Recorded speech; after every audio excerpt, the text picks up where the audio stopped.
رئيس جمعية التنمية والتواصل لمتقاعدي الجامعة الملكية بشريف بشوك بأكادير.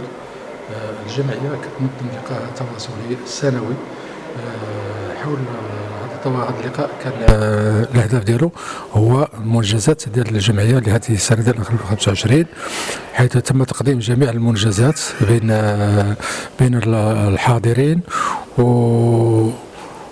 وكذلك قدمنا شريط حول المنجزات. وأمام عندنا سنقدم برنامج المقبل للسنة المقبلة إن شاء الله، وسيتم نقاش حول هذا البرنامج التي ستصر عليه الجمعية إن شاء الله. وشكرا.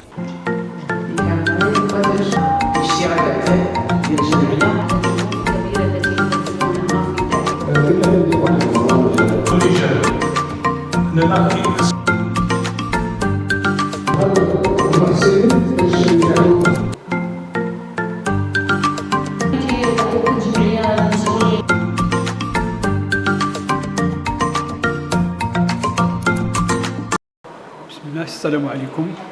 كما جرت به العادة في نهاية كل سنة كنقوم بهذا الجمع العام باش نتواصلوا مع جميع المنخرطين وجميع المتقاعدين باش يعرفوا اشنو دارت في هذه السنة المنصرمة، واشنو غيدير من بعد، واشنو هي الأموال اللي دخلت، واشنو هي الأموال اللي خرجت، باش يكون كل شيء على علم.